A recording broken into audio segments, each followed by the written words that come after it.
Hello everyone. तो last part में हमने देखा था कि चार्म ने प्रिसिला को धोखा देने की कोशिश की और उसने गेम उस पर ही उल्टा दी। प्रिसिला ने 51% शेयर भी खरीद लिए और उसके साथ साथ थैवन को कंपनी की मैनेजमेंट का टीम लीडर भी बना दिया। अब चार्म क्या करती, उसके पास सिर्फ और सिर्फ साइन करने की पावर रह गई थी, लेकिन साइन कहाँ करेगी? जो डॉक्यूमेंट्स उसे थैवन बना कर देगा उन पर। अब सारी की सारी डिसीजन पावर्स प्रिसिला और थैवन के पास थी और इसके साथ साथ वो अंदर रहकर उसके खिलाफ रिकॉर्ड भी इकट्ठा कर सकता था। चार्म को ये सब देखकर बहुत गुस्सा आता है और वो मूड खराब करके चली जाती है, जबकि प्रिसिला वो सारापी को दिखा दिखा कर थैवन के साथ चिपकी हुई होती है। थैवन थोड़ा ऑकवर्ड फील करता है, लेकिन सारापी उसे एक बिग स्माइल देती है। वो कभी भी नहीं चाहती थी कि उसका प्यार थैवन को वीक करे। प्रिसिला के साथ होना इस वक्त थैवन की जरूरत थी।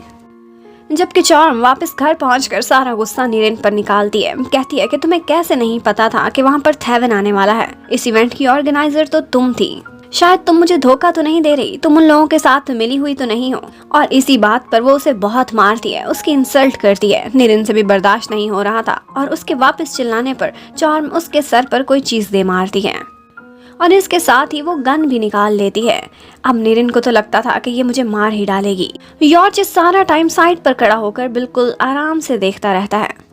नीरेन यॉर्च से कहती है कि प्लीज मुझे बचाओ, लेकिन यॉर्च वो तो इस मौका पर चार्म की वीडियो बना रहा था जिसमें वो अपने सारे जुर्मों का कन्फेशन भी कर रही थी। यॉर्च चार्म को कहता है तुमने इसे मारना है, मार डालो बेशक, लेकिन फिर थोड़ी देर बाद उसे कहता है अगर तुमने इसे यहाँ पर मारा तो तुम्हारे लिए मसला बन जाएगा। पहले भी तुम बहुत प्रॉब्लम्स में गिरी हुई हो और वैसे भी जितना ये डर चुकी है, अगर इसने एक भी गलती और की तो हम इसे वैसे भी मार देंगे। अब ये कहकर वो किसी तरह से नीरेन को बचा तो लेता है, लेकिन नीरेन बहुत ज्यादा घायल थी और इसके साथ साथ वो हर्ट भी बहुत थी, क्योंकि एक दफा यॉर्च ने उसे कहा था कि नीरेन अगर कभी भी चार्म तुम्हें बिल्कुल मारने की कोशिश करेगी तो उससे पहले ही मैं उसे खत्म कर दूंगा और अपनी नीरेन को बचाऊंगा।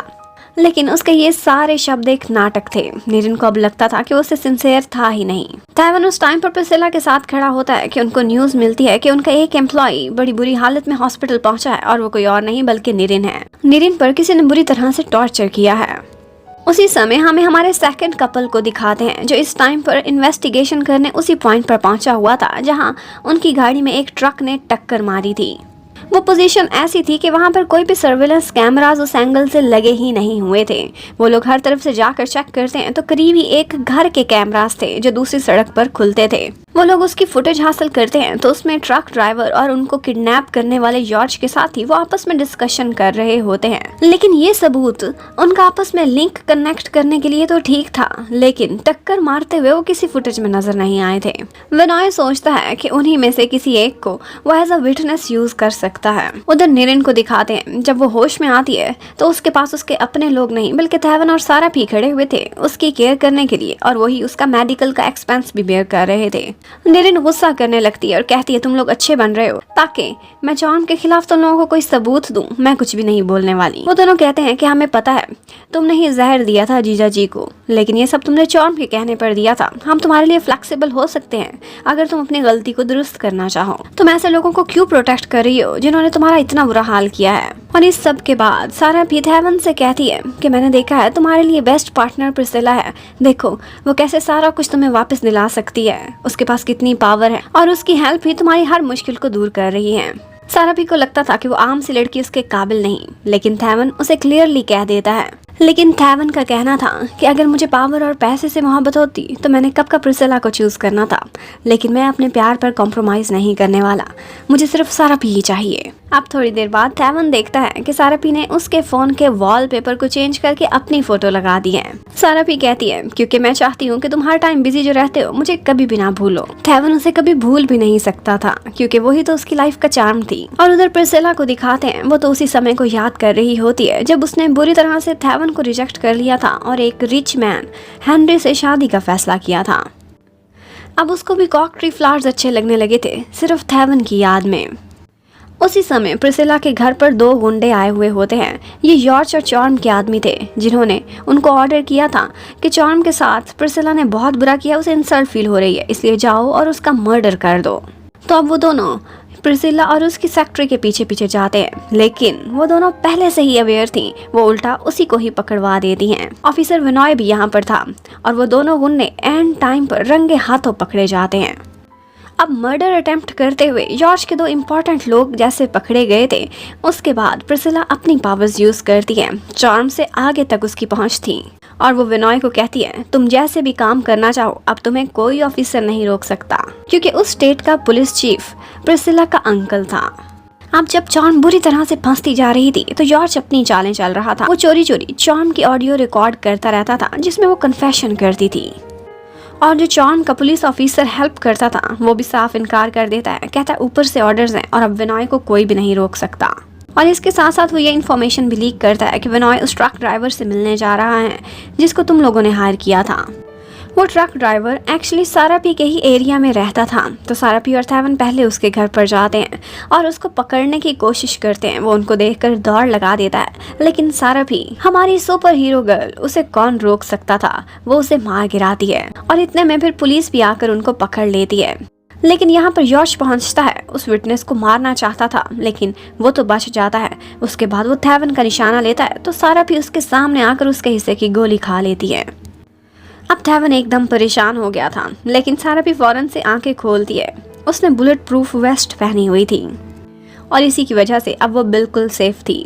थैवन ने ही थोड़े दिनों पहले उसे ये बुलेट प्रूफ जैकेट लेकर दी थी, क्योंकि एक दफा प्रिसिला ने उसे कहा था कि तुम्हें कैसा फील होगा अगर सारापी तुम्हारे हिस्से की गोली खा के मर जाए, तुम बर्दाश्त कर सकोगे। लेकिन ये हादसा जो हुआ था, सारापी बच तो गई थी, पर फिर भी थैवन बहुत डर जाता है और अपने असिस्टेंट को कॉल करके कहता है मेरे लिए नया बॉडीगार्ड ढूंढो। और सारापी वो तो फौरन से लड़ने लगती है और कहती है क्या मैं ड्यूटी अच्छे से नहीं कर रही, तुम ऐसा क्यों कर रहे हो। लेकिन थैवन कहता है पहले और बात थी, जब तुम्हें हायर किया था तब मुझे तुमसे प्यार नहीं हुआ था, अब तुम्हें कुछ हो जाए ये मैं बर्दाश्त नहीं कर सकता। लेकिन सारापी को भी एक्सेप्ट नहीं था। वो कहती है कि कोई बात नहीं, मैं हमेशा तुम्हारे लिए डरती रहूंगी, मैं हर समय तुम्हारे साथ रहना चाहती हूँ, मरेंगे तो इकट्ठे मरेंगे। अब उसकी इस क्यूट सी बात पर थैवन उसे किस कर लेता है और उनका जो इस वक्त झगड़ा और लड़ाई हो रही थी वो एकदम प्यार में बदल जाता है। और उसके बाद हमें दिखाते हैं कि नेक्स्ट मॉर्निंग थैवन और सारापी बहुत खुश नजर आ रहे होते हैं। थैवन को अपनी लाइफ में बिल्कुल सारापी जैसा पार्टनर ही चाहिए था। अब सारापी अगले दिन उसके लिए नाश्ता भी बना कर लाती है और फिर वो जिद करता है कि मुझे अपने हाथों से खिलाओ। जब वो उसे खिला रही होती है तो ऊपर से आए कहा जाता है और उनको तंग करने लगता है। कहता है कि लगता है कि टीचर सारापी के बॉयफ्रेंड मेरे मामू हैं। अब वो दोनों एकदम शर्मा जाते हैं और उसके बाद थैवन भी सारापी को तंग करता है, क्या एक तब बड़ा हो गया है, हमारे अपने छोटे छोटे बच्चे आने चाहिए। अगले सीन में दिखाते हैं कि जॉन को पता चलता है कि नीरन हॉस्पिटल में है और उसका ख्याल रख रहे हैं सारापी और थैवन। तो वो गुस्से में आती है, पहले तो कहती है जाओ उसे थ्रेटन करो, डराओ, और उसके बाद कहती है कि वो किसी काम की नहीं, बेकार हो चुकी है, उसे मार ही डालो। अभी मुसीबतें खत्म कहाँ हुई थी, जॉन को अर्जेंट मीटिंग की कॉल आती है। बोर्ड ऑफ डायरेक्टर सारे उसके खिलाफ इकट्ठे होकर बैठे थे क्योंकि थैवन और प्रिसिला ने कुछ सबूत देने थे।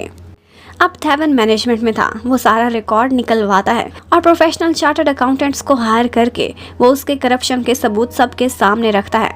पिछले दिनों ही उसने 40 मिलियन की करप्शन की थी। और इसके साथ साथ वो विटनेस भी आ जाता है जो बिल्डिंग कोलैप्स के टाइम पर ब्लैकमेल हुआ था, और वो आकर बताता है कि लो क्वालिटी मटेरियल थैवन ने नहीं कहा था बल्कि चार्म ने कहा था, और इसने लास्ट टाइम मेरी फैमिली को हॉस्टेज रखा था जिसकी वजह से मैं सच नहीं बोल पाया था।